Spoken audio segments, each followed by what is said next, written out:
사도행전하심으로 8월 15일 새벽예배 시작하시겠습니다. 나는 전능하신 아버지 하나님 천지의 창조주를 믿습니다. 나는 그의 유일하신 아들 우리 주 예수 그리스도를 믿습니다.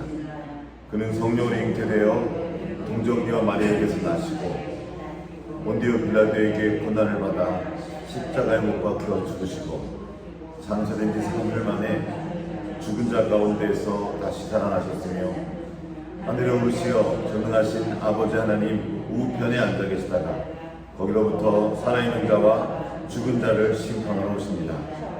나는 성령을 믿으며 거룩한 공교회와 성도의 교제와 죄를 용서받는 것과 몸의 부활과 영생을 믿습니다. 아멘. 찬송가 288장 와서 부른 찬송인데요. 한 번 더 보겠습니다. 찬송가 288장입니다. 예수를 나의 구주 삼고.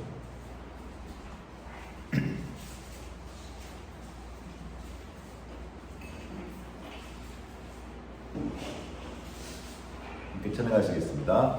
예수를 나의 구주 삼고 성령과 피로 써넣은 날이 이 세상에서 내 영혼이 하늘의 영광 누리도다. 이것이 나의 간증이요 이것이 나의 찬송일세. 나 사는 동안 끊임없이 구주를 찬송하리로다. 온전히 주께 맡긴 내 영 사랑의 음성을 듣는 중에 전사들 완례하는 것과 하늘의 영광 보리로다. 이것이 나의 간증이요 이것이 나의 찬송일세. 나 사는 동안 끊임없이 구주를 찬송하리로다. 주 안에 기쁨 누림으로 마음의 고난이 잠잠하니 세상과 나는 간 곳 없고 구속한 주만 보리오다.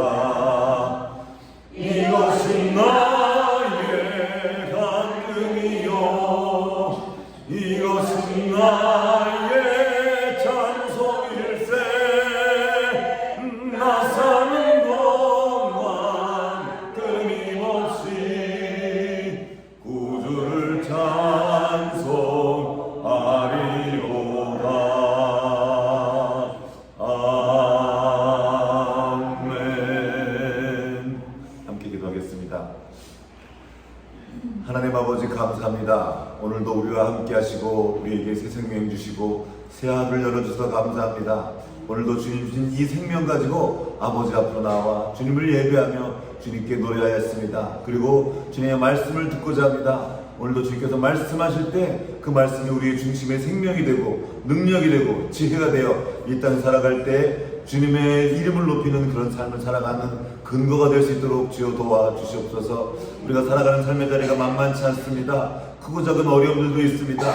내 마음에 수많은 풍랑이 불어옵니다. 아버지, 그럴 때 그 모든 풍랑 때문에 우리가 자초되고 넘어지는 것이 아니라 우리 중심에 모신 우리 주 예수 그리스도의 말씀이 들려지는 우리 인생이 되기 원합니다. 그 모든 풍랑을 잠잠케 하시는 주님의 말씀이 우리의 영혼에 들려지게 하시고 우리 영혼이 새로워지며 우리의 생명이 새로워지는 시간 될 수 있도록 주 역사하여 주시옵소서. 성령 하나님께서 우리 한 사람 한 사람의 마음을 만지시고 새롭게 하시기를 간절히 기도하며 우리 구주 예수 그리스도 이름으로 기도합니다. 아멘. 아멘. 오늘 우리 주신 하나님의 말씀은 사도행전 22장 1절부터 16절까지의 말씀입니다. 사도행전 22장 1절부터 16절까지 함께 교독하도록 하겠습니다. 제가 먼저 읽겠습니다. 부형들아, 내가 지금 여러분 앞에서 변명하는 말을 들으라.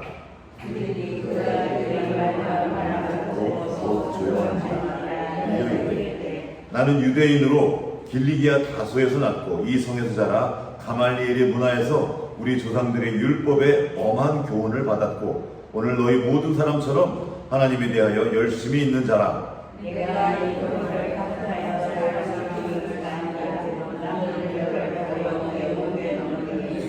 이에 대제사장과 모든 장로들이 내 증인이라. 또 내가 그들에게서 다메섹 형제들에게 가는 공문을 받아가지고 거기 있는 자들도 결박하여 예루살렘으로 끌어다가 형벌받게 하려고 하더니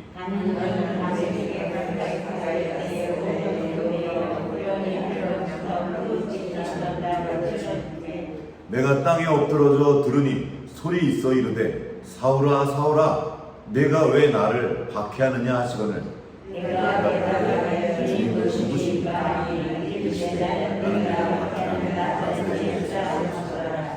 나와 함께 있는 사람들이 빛은 보면서도 나에게 말씀하시는 이의 소리는 듣지 못하더라.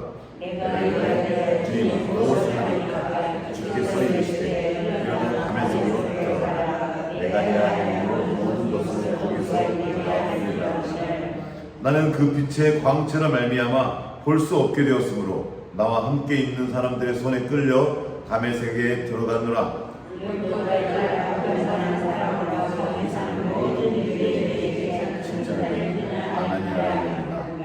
내게 와 곁에 서서 말하되 형제 사울아 다시 보라 하거늘 즉시 그를 쳐다보았노라.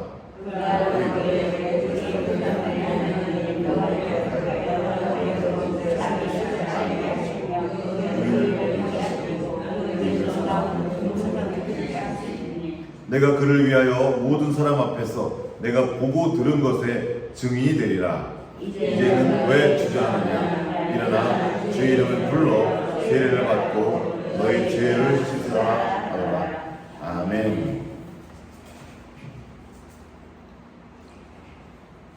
아멘. 오늘은 증인으로 사는 삶에 대해서 삶이라는 제목으로 말씀 나누겠습니다. 지난 시간에 사울이라고 부르는 바울이죠. 바울이 로마 군병, 로마 천부장의 도움으로 유대인들의 그 집단 린치죠. 저녁에 패는 죽기 직전까지 맞는, 죽을 때까지 맞는 거였죠. 그대로 두면. 그런 순간에서 건짐을 얻고 지금 이제 그 로마 천부장에게 말합니다. 내가 이 사람들에게 말할 기회를 달라. 어제 그 와중에도 그렇게 두드려 맞고 잘못하면 죽을지 모르는 그 상황에서도 이 사도 바울의 마음에는 한 가지 생각이 있었습니다. 바로 복음을 전하는 거였습니다. 나중에 그가 디모데에게 말하죠. 네가 때를 얻든지 못 얻든지 말씀을 전해라. 지금 그때인 겁니다. 지금 죽기 직전에 이 순간이니까 그 순간에도 바울은 말씀을 전할 생각을 합니다. 그래서 기회를 얻습니다. 그리고 22장에 말합니다. 부형들아, 내가 지금 여러분 앞에서 변명한 말을 들으라. 부형들아 라는 말이 성경에 딱 2번 나오는데 여러분 언제인지 또 기억나십니까? 사도행전 7장에 나옵니다. 사도행전 7장에 스테반이 죽기 전에 성전 앞에서 이 말을 합니다. 이렇게 말해요. 부형들아. 그 대상이 누굽니까? 자기를 죽이려고 한 사람들이에요. 부형들, 아버지와 형제들아 이런 거죠. 내 친족들아, 나의 사랑하는 사람들아, 이 사람들아 그런 뜻입니다. 스테반은 자기를 죽이려는 사람들한테 이 원수 같은 남자 하고 원수라고 말하지 않았습니다. 오히려 나의 아버지요 형제들이요 하고 그들에게 하나님의 말씀을 전합니다. 그리고 그 자리에 사울이 있었습니다. 스테반이 죽는 걸 마땅히 여겼던 한 사람, 그리고 야 옷 내가 맡아줄게 가서 너 일을 해 했던 그 사울, 그 주동자가 지금 똑같은 입장에 섰습니다. 자기를 죽이려는 유대인들이 지금 잔뜩 있어요. 실제로 조금 전까지 막 자기를 두들겨 팼습니다. 그들에게 다시 나와요. 그리고 말합니다. 부형들아, 놀라운 말입니다. 나를 향해서 나를 괴롭히는 그 사람들, 우리 그들이 말이죠. 이 왼수야, 네가 내가 네 때문에 네가 나를 어떻게 했는지 알아? 하고 당연히 여깁니다. 그리고 나를 괴롭힌 그 사람을 향해 내가 욕을 하고 그를 괴롭히고 그를 함부로 여기는 걸 당연히 여깁니다. 왜냐면 내가 당했으니까, 내가 억울하니까. 바울이 바로 그런 사람들 향해 말합니다. 그리고 그가 말합니다. 그가 하는 변명들은 자기에 대한 말이 아니에요. 이런 나를 바꾸신 하나님에 대한 말씀이 나오게 되는 겁니다. 자, 여기는 변명이라고 나와 있는데요, 설명하는 겁니다. 자기를 변호하는 거죠. 설명하는 말이 뭐냐면, 이 직전에 사도 바울이 왜 맞았습니까? 성전 모독죄라는 죄로 뒤집어 쓴 거죠. 이방인을 성전에 데려간 적이 없는데 이방인을 성전에 데려갔다고 사람들이 오해해서 지금 바울을 죽이려고 하는 겁니다. 그런데 지금 여기 바울은 거기에 대한 변명이 없어요. 야, 사실은 그때 그게 아니고 이거란 말이야 하고 자기를 변명하는 말이 없습니다. 본론으로 바로 들어가요. 나도 너희와 같은 사람들이 유대인이다. 한번 그러면 시작합니다. 그가 22장 2절에 히브리 말로 말합니다. 그는 오늘로 따지면 영어에 아주 능통했어요. 아주 고급 영어를 구사해가지고 그 천부장이 깜짝 놀란 거죠. 헬라 말을 구사했으니까. 그리고는 또 히브리 말, 그 나라 사람들의 말로 말합니다. 그러니까 이 유대인들이 더 귀를 기울여 듣게 되는 거죠. 그가 말하면 나도 너처럼 유대인이다. 그리고 길리기아 다소, 지금은 우리로 말하면 서울 출신인 거죠. 가장 좋은, 그 중에서도 강남쯤 되는 겁니다. 인터넷 낮고 잘한 자라. 그리고 가말리엘의 문화에서 당시 최고의 라피였습니다. 가말리엘은 최고의 학벌이, 요즘으로 말하면 서울대학교에 나온 사람이에요. 요즘으로 따지면 그 문화에서 우리 조상들이 엄한 교훈을 받았고, 오늘 너희 모든 사람처럼 하나님께 대하여 열심히 있는 자라.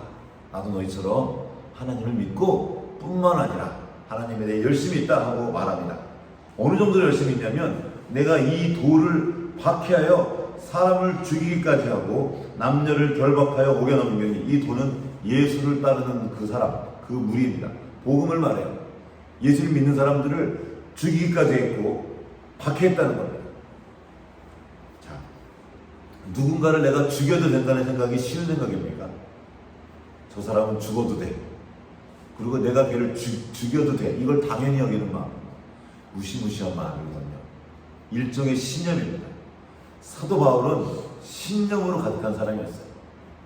하나님에 대한 열심과 자기 신념으로 가득해서 누군가를 죽여도 괜찮다고 생각하고 있었습니다. 그랬던 그가 이제 변화하는 이야기를 하는 겁니다. 여러분, 우리 가운데도 굉장히 많이 있어요. 하나님에 대한 열심으로 어떤 신념을 가지고 있을 수 있습니다. 그리고 그 신념 때문에 누군가를 판단하는 겁니다. 누군가를 비난하는 것, 저러면 안 되지 하고 그를 향한 나름대로의 기준을 가지고 있는 겁니다. 그가 계속 말합니다. 그 정도가 아니고 공식적으로 대제사장들에게 공문을 받아서 이렇게 예수 믿는 사람들을 잡으려고 가다가 다메섹 그 길에서 예수님을 만납니다. 예수님 만난 그 이야기고요. 소리가 들려요. 소리가 있어. 그 소리가 우리가 들어야 될 소리입니다. 그 소리에 대해서 말하는 거예요. 사울아, 사울아. 그분이 우리의 이름을 하는 겁니다. 하나님께서 여러분의 이름을 하시고, 한 사람 한 사람 이름을 하시고 그 이름을 불러주시는 거예요. 그리고 너 왜 나를 핍박하냐? 사울은 예수님을 핍박한 적이 없습니다. 하나님을 위해서 선한 일을 하라고 했던 거예요. 좋은 일을 하라고 했던 거예요. 그런데 그 내용이 뭐였냐면 예수님을 핍박한 일이었습니다. 오늘날 우리도 알지 못하는 사이에 하나님을 위한다고 어떤 일을 하는데 그 일이 예수님을 핍박한 일일 수 있습니다. 두려운 일이에요. 열심히 있어요. 열심으로 무엇인가를 했는데 그게 과연 정말로 주님을 위한 일인가는 주님만 아십니다. 어쩌면 주님의 이름으로 누군가를 핍박할 수도 있습니다. 우리 시대, 바로 이전 시대인 거죠. 하나님 믿는 하나님에 대한 열심으로 선교를 나섰던 사람들이 있습니다. 제국주의 시대의 그리스도인들이었어요. 한 손에는 칼을 들고 한 손엔 성경 들고 복음을 전하러 갔습니다. 이 진리의 말씀을 믿어. 이거 진리야, 너 믿어. 그러니까 그 사람이 모르잖아, 이방 나라 사람들이니까. 모르니까 안 믿어? 하고 칼로 죽였습니다. 이게 제국주의 역사입니다. 수많은 다른 민족을 찾아가서 복음을 전한다는 명목으로, 하나님을 전한다는 명목으로 사람들을 무참하게 죽였습니다. 이게 기독교의 역사입니다. 참혹합니다. 그러면서도 그들은 하나님을 위한 일이라고 여겼습니다. 제국주의 때만 그런 것이 아니었죠. 십자군 전쟁 아십니까? 참혹합니다. 하나님을 위하여, 하나님의 영광을 위하여 애국 아랍까지 원정을 떠납니다. 유럽에서. 그리고 너희들이 이 일에 너희 목숨을 걸면 너희 가족들이 잘 되고 누가 잘 되고 복 줄 거다라고 그때 당시 교회 지도자들이 말했어요. 하나님을 위하여 일을 하라 하고 가서 사람들을 죽였습니다. 제가 터키 쪽을 여행한 일이 있었습니다. 어렸을 때, 젊었을 때. 그때 터키에 계신 분, 그 선교사님께 들은 이야기예요. 터키에는 수시로 우리나라가 이제 때만 되면 일본 방송 틀어주잖아요. 일본이 우리나라가 이렇게 박해했던 그 영화 같은 거 보여주잖아요. 드라마. 터키도 그렇대요. 수시로 십자군이 와가지고 터키 사람들, 이슬람 사람들을 죽인 이야기, 뭐 임산부 배 가른 이야기, 이런 걸 계속 보여준대. 그러니까 기독교에 대한 증오심이 아주 엄청나답니다. 그 아랍 사람들이. 계속 그걸 보니까 그 역사가 있었던 거예요. 하나님을 위한다는 열심으로 그 많은 사람들을 죽였던 그 사람들이 바로 그리스도인들이었습니다. 오늘날도 그럴 수 있습니다. 나도 그럴 수 있습니다. 하나님을 위한다는 마음으로 하나님이 너무 힘들어하고 슬퍼하는 일을 할 수도 있다는 겁니다. 두려운 일이라고 하죠. 어쨌든 그때 이 바울이 고꾸라지죠. 그때 그 음성이 들립니다. 나는 네가 박해하는 나사렛 예수라. 그때 다 나와 함께 있던 사람들 빛을 보면서도 나에게 말씀하신 이의 소리는 못 들었다고 나옵니다. 그때 바울이 말합니다. 내가 주님 무엇을 합니까? 그리고 물어보죠. 주님 누구십니까? 주님 누구십니까? 주님의 음성을 들은 일이 있습니다. 주님을 만난 일이 있습니까? 주님에 대한 이야기를 우리는 들을 수 있습니다. 여기 성경을 통해서 지식을 들을 수 있어요. 예수님에 대한 영화를 보고 예수님이라는 그런 분이구나 하고 볼 수 있습니다. 거기에 관한 지식을 얻을 수 있어요. 그러나 그 예수님에 관한 지식을 얻는 것과 예수님을 만나는 것과는 완전히 다릅니다. 내가 누군가를 알 수 있어요. 그 사람하고 그 사람에 대한 지식이 있습니다. 그러나 그를 만난 거는 다른 일이에요. 저는 지금 요즘에 한참 뜨고 있던 BTS에 대해서 조금 알고 있습니다. 막 우리 아이들이 막 얘기해줘요. BTS 누구 뭐 전국 사람 이름 다 알아요. 이렇게. 그러나 저는 그들을 만난 일이 없습니다. 인격적으로 교제한 일이 없어요. 바울이 되기 전 사울은 하나님에 대한 지식이 엄청났습니다. 가말리엘에 모아놨어요. 구약 성성이 모세오경 정도는 다 외우고 있었을 것입니다. 달달달. 그래도 하나님을 만난 적이 없어요. 이날 사울은 하나님을 만난 거예요. 예수님을 만난 거예요. 그리고 그가 그 강렬한 빛에 눈이 멀어버립니다. 그리고 말씀을 따라 다시 다메섹으로 들어가서 아나니아를 통해서 눈이 뜨죠. 다시 보라. 이 일을 통해서 그 빛을 만나다 나타나는 것이 무엇입니까? 이전에 그는 내가 본다고 여겼던 사람이 없습니다. 내가 안다고 여겼어요. 어느 만큼 알았냐면 저 사람은 죽을 사람이라고 판단을 내릴 정도로 자기의 지식에 대해서 확신이 있었습니다. 뭔가를 보는 사람이었었어요. 그런데 그의 실상은 눈먼자였던 겁니다. 앞에 구상에 보면 눈에 비늘 같은 것이 있다고 그랬죠. 우리가 그럴 수 있습니다. 내가 알고 있다는 나의 경험과 나의 지식이 비늘이 돼서 오히려 주님을 못 보게 할 수 있습니다. 주님이 앞에 계신데 그 주님을 못 보는 거예요. 그리고 내가 옳다고 믿는 것, 내가 안다고 여기는 것을 따라가는 겁니다. 잠언에 계속 나와 있는 말씀이 있습니다. 가장 어리석은 자, 미련한 개가 토한 것을 다시 먹는 것처럼 그것을 다시 먹는 게 그걸 미련한 사람이라고 말해요. 그런데 그 미련한 자보다 더 소망이 없는 자가 있다고 말합니다. 누군지 아십니까? 스스로 지혜롭다 여기는 사람, 내가 무언가를 안다고 여기는 사람, 내가 아는 그것 때문에 주님을 만날 수가 없어요. 내가 그려놓은 그림, 내가 생각한 하나님, 하나님은 이렇게 해야 되고 저렇게 해야 되고, 내가 만들어 놓은 그 하나님에 대한 상 때문에 내 앞에 계신 주님을 알아보지 못하는 거예요. 그럼 우리는 어떻게 주님을 알아볼 수 있습니까? 말씀을 통해 만나는 거예요. 말씀 앞으로 나가는 거예요. 말씀을 지식으로 보는 것이 아니라 주님 나에게 말씀하시옵소서, 주님의 음성을 듣기 위하여 말씀을 펴는 것입니다. 오늘날 많은 사람들이 이렇게 말해요. 나는 왜 사도 바울처럼 이런 간증이, 이런 만남이 없어요? 제가 좀 전에 만남에 대해서 말씀드렸지 않습니까? 하나님을 만난 일이 있습니까? 물어보니까 사람들은 이 기억 때문에 나도 사도 바울처럼 강렬한 빛으로 만나 주십시오, 강렬한 체험을 막 구해요. 뭔가 환상을 구하고 막 짜릿한 그런 걸 구해요. 그러다 이상한 데로 가는 거예요. 제가 한번 다시 묻겠습니다. 여러분, 사도 바울처럼 고난 당하고 싶습니까? 사도 바울처럼 이방에 가서 죽도록 맞고, 죽을 뻔하게 5번을 맞거든요. 죽기 직전까지 5번을 맞고, 배가 파손하고, 감도 만나고, 굶고, 배고프고, 춥고, 여기 오면 돌 맞아가지고 죽기 직전까지 죽은 줄 알고 내다 갖다 버렸어요. 여러분, 그렇게 살고 싶으세요? 사도 바울은 그 정도 이방의 빛을 전하기 위해서 그 정도 사명 감당하려고 하니까 이 정도 강력한 빛이 필요했던 거예요. 그렇게 강력하지 않아도 괜찮습니다. 주님을 향한 그 만남은 우리에게 조용히 찾아오셔서 말씀하시고, 내가 너와 함께 있다, 내가 너를 사랑하고 내가 너를 이끈다. 가득한 주의 말씀, 임마누엘의 하나님, 지금도 나와 함께 계신 그 하나님을 내가 말씀을 통해 믿음으로 보는 거예요. 강력한 빛 따라다닐 필요 없습니다.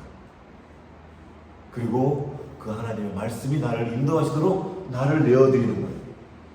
나를 내어드리고 그 말씀을 따라 살다가 그 길에 기다리고 계신 주님을 만나는 거예요. 주님은 계속 말씀하셔요. 계속 인도하셔요. 그런데 계속 나는 고집부리면서 자기 생각, 자기 경험으로 계속 주장하고 있으니까 곁에 계신 주님이 보이지 않는 거예요. 빛으로 와서 빛을 비추고 계신데도 보지 않고 듣지 않는 겁니다. 이거 아니에요. 친구들이랑 얘기하다가 듣기 싫으면 이거 옛날에 해보신 적 있으니까 나 몰라 이러고, 주님이 옆에서 말씀하시는데 몰라 이게 뭐냐면 자기 생각만 말하는 거예요. 자기 경험, 내가 그랬고 저쨌고 내가 어쩌고 저쩌고 계속 나 말에 그냥 나밖에 없어. 온 우주의 중심이 나예요, 그냥. 그리고 지금 그런 시대를 우리가 살고 있습니다. 어린아이부터 어른까지 온통 나밖에 없어요. 나 좀 살려줘, 나보고 어쩌라고 계속 나에서 한 걸음도 벗어나가지 못한 상태가 되어서 사는 사람들이 너무나 많습니다. 눈을 들어 다시 보는 거죠. 여기 보면 아나니아가 말합니다. 내게와 곁에서 말하되 형제 사울아, 알죠? 형제 사울아. 지금 사울이 왜 갔죠? 거기 아나니아를 죽이러 간 겁니다. 아나니아 같은 그리스도인들을 잡아 죽이러 간 거예요. 누구예요? 그럼 날 죽이는 사람들? 원수잖아요. 원수 사울에게 형제 사울아 하고 아나니아가 부른 겁니다. 누가 부른 거예요? 사실은 아나니아가 누구예요? 그리스도의 몸된 교회입니다. 그 교회가 사울에게 말하는 거예요. 형제 사울아. 그리스도의 몸된 교회가 예수님이 부르는 거예요. 내 형제 사울아. 그 사랑을 받고 그 음성을 들은 사울이 다시 자기를 죽이려고 했던 그 이스라엘 유대인들을 향해 말합니다. 부형들아, 내 말을 들어보십시오. 나도 당신들처럼 이들을 죽이려고 했지만 나를 살게 하신 분이 계십니다. 내 눈을 떠서 다시 보게 하신 분이 계십니다. 바로 예수 그리스도입니다. 다시 보는 이 은혜를 누리기 원합니다. 어떻게 보는 겁니까? 주님을 통해 다시 보는 거예요. 내 눈으로, 나의 경험의 눈, 나의 시선, 나의 지식의 눈으로 그를 바라보는 것이 아니라 하나님의 사랑을 통과한, 하나님의 사랑의 빛을, 그 은혜의 빛을 통과한 시선으로 나의 이웃을 바라보는 겁니다. 나의 남편을 바라보고, 나의 아이를 바라보고, 나를 괴롭히는 그 사람을 다시 바라보는 겁니다. 그러면 다르게 보입니다. 우리 주변에 어찌 보면 원수들이 가르쳐요. 원수도 아니고 왼수죠. 아주 가까이 있죠, 왼수는. 아주 가까이 있어요. 차마 말을 못하겠어요. 주로 같이 살아요. 어떻게 하면 좋죠? 그냥 원수도 아니고 철천지 원수라고. 옛날에 그 어떤 방송, TV 방송 프로그램에서 할머니, 할아버지 나와가지고 서로 천생연분 게임이라고 알아맞히는 게임이 있어요. 그러니까 어떤 분이 아나운서가 말합니다. 그 답이 남편인가 서방님인가 그랬던 것 같아요. 그래서 그 할머니 그 옆에 계신 분, 그 있잖아요. 그 같이 사시는 분, 그랬더니, 뭐, 왼수? 그랬더니, 아니요! 아니, 더 정확하게 그랬더니, 철천지 왼수! 할머니가 그러는 거예요. 어떻게 하면 좋겠어요? 왼수랑 같이 살고 있는데.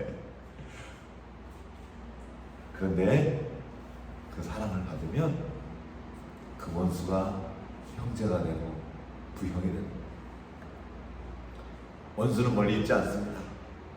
누군가와 가까워지면 그 사람의 단점들이 보이고 못된 것들이 보여요. 그 힘들어, 나를 힘들게 하는 사람이에요. 어떻게 그를 볼 수 있겠습니까? 그리스도의 사랑으로 다시 주님을 만나고 봐야 돼요. 주님을 만나지 않은 채로 나의 모습 그대로 보면 온통 나쁜 것만 보입니다. 그는 죽어야 될 사람이에요. 저거 귀신이 한다고 말하는 저거. 이게 이거는 어떤 분이 와서 말합니다. 그 남편이 이제 남자가 와서 말해요.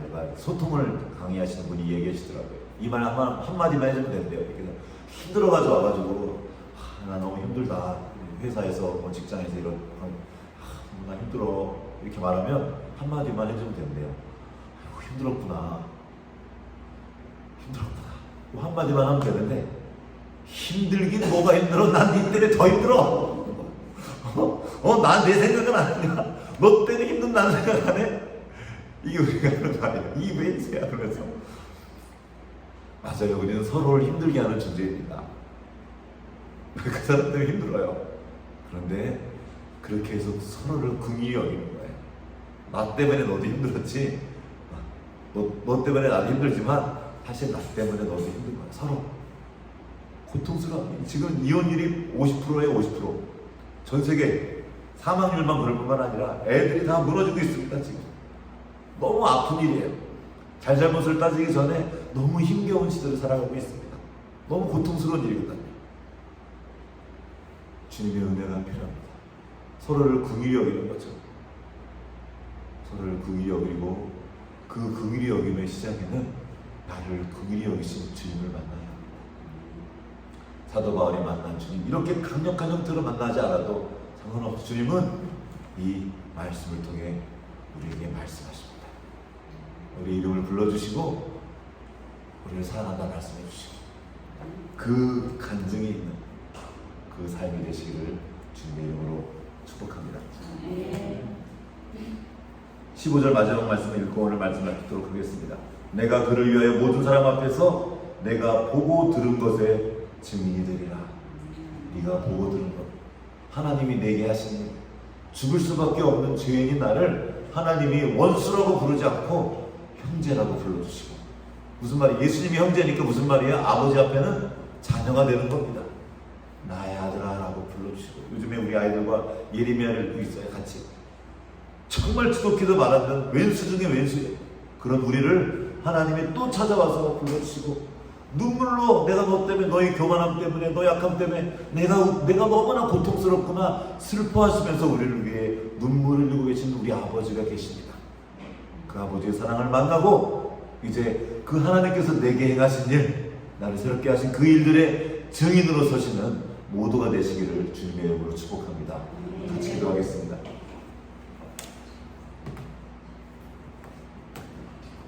하나님 아버지, 우리에게 주님이 필요합니다. 사도 바울을 찾아가 만나주신 주님, 오늘 우리를 찾아와 만나주시옵소서. 우리가 말씀 앞으로 나아갑니다. 그 말씀을 듣고 믿음으로 주님을 보고 그 말씀을 들음으로 주님을 알도록 도와주시옵소서. 그 말씀 안에 거함으로 주님을 만나고 그 말씀의 빛 가운데 거함으로 볼 수 있도록 도와주시옵소서.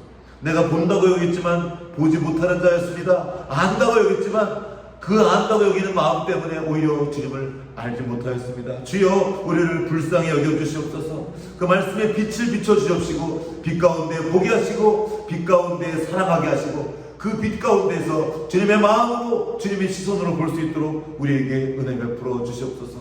옛날에 왕년에 주님을 만났던 거 말고 지금 오늘 이 순간 주님을 다시 만나며 주님과 동행하며 그 생명으로 이웃을 바라보고 사랑하는 주님의 자녀로 살도록 주여 도와주시옵소서. 주님의 빛 가운데 주님을 경험하고 주님의 증인으로 서는 우리 모두가 될 수 있도록 은혜 베풀어 주시옵소서. 감사드렸고 우리를 보내주신 예수 그리스도 이름으로 기도합니다. 아멘. 함께 하늘에 계신 우리 아버지, 아버지의 이름을 거룩하게 하시며 아버지의 나라가 오게 하시며 아버지의 뜻이 하늘에서와 같이 땅에서도 이루어지게 하소서.